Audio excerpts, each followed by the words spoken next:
See how the biggest geographic puzzle of the 1800s was resolved in this interesting account. The River Nile is one of the few bodies of water with such a lengthy and illustrious past. Nonetheless, while being one of the cradles of civilization, it raised more questions than it answered for inquisitive Europeans in the 19th century. For instance, from where did this fabled river originate? Large blank splotches were drawn on European maps of East Africa where there should have been mountains, rivers, lakes, and ravines. Yet as two daring Britons would discover, this seemingly ancient river fiercely guarded its secrets.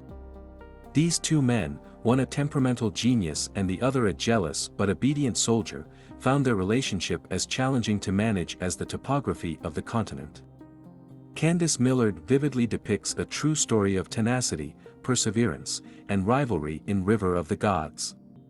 She describes how these explorers paid a heavy price for their ambition along the route, suffering from treachery, brutality, malnutrition, and potentially fatal illnesses. So buckle up because we're about to join these daring explorers on their relentless mission to complete the map and win the century's greatest exploration prize in this audiobook. Alexandria in Egypt is a burning ruin in the year 1801. The Napoleonic Wars are still ongoing. Napoleon invaded Egypt with the intention of cutting off Britain's access to India by land. Yet the French tyrant also brought scientists, not just soldiers. Several French scholars were fascinated by the country's historical past and investigated, measured, excavated, and even stole. The enigmatic markings on the large monuments and tombs presented the earliest Egyptologists with their greatest challenge. What are they saying? Unravel the secrets of a prehistoric society by deciphering the hieroglyphics. Nevertheless, as French success in Egypt starts to decline, they leave. The Rosetta Stone, which had been unearthed by French forces 2 years earlier, was also discovered by the British among the ruins of Alexandria. The Rosetta Stone has finally solved the riddle of hieroglyphs by using the same passage of text written in 3 different scripts, one of which researchers are aware of. It is triumphantly returned to Britain, and a ferocious wave of enthusiasm in ancient Egypt sweeps across Europe. But even with the script's decipherment, there are still a surprising number of unanswered questions. And there is no question more intriguing than where the River Nile originates. The Nile and its origins have perplexed Europeans for ages. It is the longest river in the world and the foundation upon which an ancient and magnificent civilization was formed.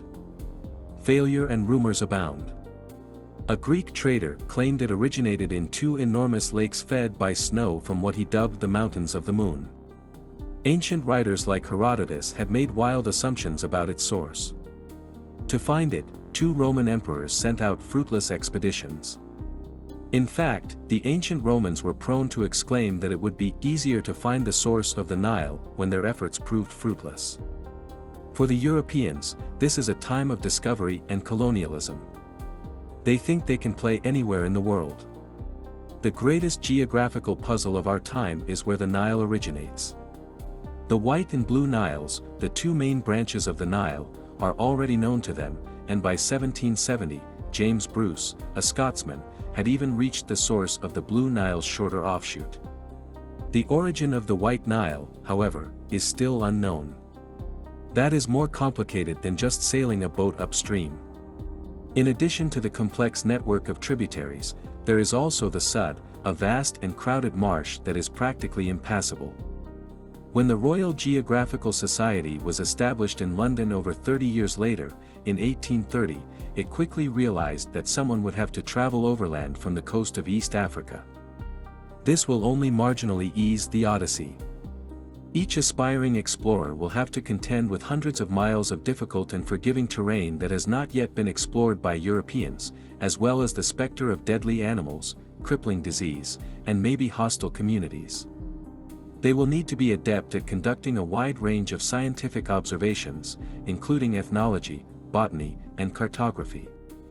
They will also need to be familiar with a variety of East African languages and cultural practices. Richard Burton is the unique guy the Royal Geographical Society needs. It's challenging to fully comprehend the mystifying Richard Burton.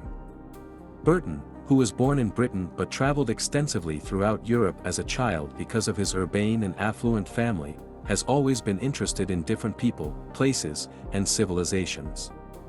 He was cast as an outsider in the stuffy atmosphere of Victorian Britain because of his cosmopolitanism, respect for anything foreign, atheism, and alleged extramarital affairs. To Burton, everything came naturally. His intellect operated like a complex machine. Everything he assigned it to tackle, he effortlessly solved. He was one of the most talented swordsmen of his time, a prolific and hauntingly beautiful writer, an accomplished user of scientific tools used for European exploration and mapping, and a wellspring of knowledge about local cultures. But more than anything, he was a linguist of a generation. He was fluent in 25 languages at the end of his life, and he even wrote books on the syntax and vocabulary of each language. Throughout his 6 months of study while serving as an officer in the British Army in colonial India, Burton outperformed some of Britain's top linguists in a language test. In the year 1830, Burton has just returned from Arabia, where he studied the language fluently and assumed the identity of a Muslim in order to understand about their religious practices. He suggests that the Royal Geographical Society give him the task of leading their most important trip to date, the search for the Nile's origin. The society is on board. There just aren't many people more suited for such a huge task. He is to start in Aden, a British port in what is now Yemen, then travel to East Africa and land in Somaliland, a mostly uncharted territory by Europeans that is thought to be extremely dangerous. A French explorer who had attempted to travel inland had been tortured and killed there only a few years before. At Aden, Burton makes the decision that he requires a second-in-command for the mission. John Speke will have to fill the post after his first choice unexpectedly passed away. In many ways, Speke is Burton's complete antithesis. Speke, a man who takes pleasure in his discipline and masculinity, finds handling scientific machinery or learning the local language more boring than hunting rare creatures. He lacks speaking and writing talent, and jealousy and anger easily take up residence in his mind. The conflict and friendship between these two guys serve as the narrative's driving force throughout the rest of the narrative. Burton and Speke started planning their journey. The two men first employ a tiny army. Most of the crew members they'll travel with, from cooks and porters to guards and guides, are knowledgeable locals whose services will, in the end, almost never be recognized. Nevertheless, Burton and Speke only have 40 people when the expedition reaches the east coast of Africa, where they would start their treacherous march into the interior. This is a perilously low amount. There are only 8 novice guards who are armed with muskets and swords. These individuals must all be paid after being hired. For their services, the majority are promised around $5 per month, which will be reimbursed when, and if, they return. Now, when we use the word dollar, we don't mean the green pieces of paper with George Washington's face on them. The international commerce of these silver bullion coins dates back more than a century. For those who live close to the seaside, where international trade is an integral part of daily life, this money may be acceptable, but further inland, it is basically meaningless. Several rural people in the interior operate on a barter system and prefer to be compensated with colorful brass beads, fabric, or wire. These are accepted types of kuhanga, a significant cultural system of gift-giving by which intruders from other countries show respect to local authorities and communities. The mission requires a staggering amount of supplies, as well as hired labor and a variety of currencies, and dozens of animals to transport it all. Clothing, tents, pillows, blankets, furniture, books, scientific instruments, insect nets, food supplies, and cooking utensils. All of material is put onto 50 camels and 6 mules, in addition to adding weight to the porters' backpacks. The priceless creatures are watched guarded by sentries at night, while Somali archers protect them while they are out grazing. The expedition is now prepared to leave. Then, not long after, a catastrophe occurs. The cries of their sentries awaken Burton and Speke as the expedition is camped on the Somaliland shore, still getting ready for its journey inland. The camp is being attacked by about 350 Somali fighters, who have quickly surpassed the 8 guards. Burton and Speke find themselves fighting for their dream and their lives, while caught in a violent, pitch-black maelstrom. Yet the chances are too big. Eventually, both men escape to safety aboard an Arab ship off the coast, but not before Burton was pierced from cheek to cheek by a spear and Speke had been kidnapped, beaten, and stabbed numerous times. They are maimed and damaged, and they already know that their quest for geographic immortality is done. The two guys stagger back to Britain after being physically and psychologically destroyed. Speke remains silent while harboring animosity toward Burton. He is resentful of some remarks made during a fierce conflict. He believes that Burton questioned his bravery and masculinity. But it's not just Burton's critical remarks that have infuriated Speke. It's also what he did when he got home. Burton has given the hunting trophies and animal specimens Speke was able to gather to a zoologist because he thinks anything gathered on a government-funded expedition is public property. For his personal collection on his aristocratic home, Speke had desired them. Even more ridiculous is Burton's portrayal of him in his book on the unsuccessful expedition, in which he labels him a non-believer in Islam and emphasizes his lack of proficiency in regional tongues. Speke is enraged, but he keeps his rage to himself. Burton, unaware of Speke's animosity, extends an invitation to him to join the upcoming search for the fabled source of the White Nile. Speke may be conceited and naive, but he takes great pride in his willpower and physical stamina, which are admirable traits in a buddy for such a difficult task. The Royal Geographical Society is still of the opinion that Burton is the best candidate to head another difficult mission. In contrast, Speke. He feels that he should take the lead, not Burton. But deep down, he is aware that he lacks the connections, resources, and knowledge needed. He suppresses his pride because going with Burton is his only hope of going back to East Africa. Speke and Burton travel to Zanzibar, an island off the coast of contemporary Tanzania, 1 year after their mishap in Somaliland, to get ready for their next voyage. To seek for the supposed inland seas of East Africa, or what are now known as the Great Lakes region, they must cross over to the continent. They anticipate discovering the White Nile's origin there. Burton estimates that they will require at least 170 people in order to handle the necessary supplies and equipment as well as the risk they will encounter. But just 36 people are in the party when the expedition leaves Zanzibar. As they move further, whispering tales about the dangerous creatures and unfriendly cultures they will encounter start to circulate the camp. Towards the rear of the column, porters start stealthily taking off their bags and running for the tree line.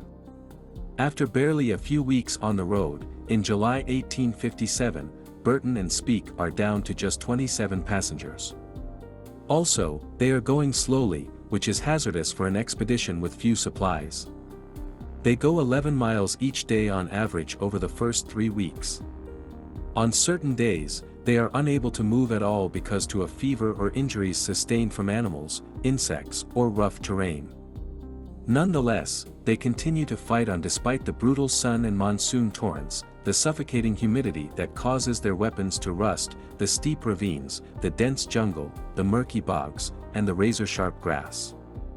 They stop at each village to find more porters.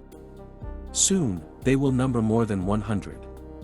Nevertheless, things start to go wrong as they make their way toward the enigmatic inland sea, which we now know to be Lake Tanganyika. The supplies, which are supposed to last for 2 years, are nearly gone. The guys are consequently forced to hunt small birds and consume ants. They must get to Tanganyika immediately. They might locate a village there where they can buy the essential goods. The men get feeble from starvation. Around the camp, a fatal fever wave spreads. Burton becomes so ill that it takes a year for him to recover, during which time he must be painstakingly carried through gorges and over mountains by worn-out porters. After 8 months, the group, or what's left of it, finally makes it to the lake. They are malnourished, ill, and wrecked. After Burton has recovered, Speke embarks on his own sub-expedition to explore the mysterious Ujiji, another inland sea. Despite finding it, he is forced to quickly retreat owing to a lack of resources. But not before he calls it Lake Victoria and claims that it is the source of the Nile, despite the fact that the natives already have a name for it. Both Burton and him are aware that the trip is ended when he returns. They are running out of supplies and stuff to buy them with, and their bodies are in ruins. The only option is to drag yourself many miles back to the coast. Speke becomes so ill during that period that he nearly passes away. To tend to their wounds, Burton and Speke travel back to Britain. Speke claims to have discovered where the Nile originated, although he lacks any supporting proof for this claim. It will require still another voyage before Europe can claim to have found it. Because of Speke's animosity and jealousy, the two men's long-simmering tension finally explodes into open conflict in London. While Burton was ill in a tent, Speke claims to have single-handedly solved the largest geographic puzzle in history. A highly public verbal battle breaks out. Moreover, Speke is able to secure the command of the upcoming expedition as a result of his boasting and deft negotiation. Burton is aware that he won't be invited and that his body is already starting to fail him. Burton will shuffle between tedious diplomatic assignments for the remainder of his life while also writing books, trying to make ends meet and publishing them. Speke's star is rising while Burton's is fading. Burton's mentor's dream has now been hijacked by the man he took under his wing during his obsessional search and will finally be realized by him. When Speke returns from his third journey, he has successfully shown that Lake Victoria is the main source of the Nile. He gains immediate notoriety. The long-standing mystery has now been cleared up. Even better, Speke has triumphed over his adversary. But, Speke's success is fleeting. His book on the expedition is written so poorly that his publisher needs to hire a ghostwriter. He has always been more at ease with a gun than a pen. Scientists also criticize it for using unreliable measurements. His smug demeanor and obsession with defaming Burton have also turned his former allies against him. The discussion between Burton and Speke is expected to be the focus of the 34th annual meeting of the Royal Geographical Society in 1864.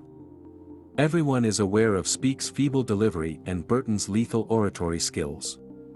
It will be utterly inappropriate oratory. But, Speke passes away from a gunshot wound while hunting on a relative's aristocratic estate the day before the discussion. Although the inquiry determined that Speke accidentally shot himself, many people feel it was suicide because Speke was always cautious when handling a gun. The European search for the source of the Nile has claimed numerous lives from the earliest ancient Roman voyages. The last one might have been Speke's. Europeans believed that the globe was theirs to own and that they were free to travel wherever they chose in the 1800s. Most often, this was done for loot, although on occasion, it was done for information. The erratic Richard Burton was dispatched by the Royal Geographical Society to discover the location of the River Nile's origin. Burton underwent unspeakable suffering, yet his objective eventually ended in failure. But, his envious apprentice was successful in locating the source of the Nile in a sizable lake that he named Lake Victoria.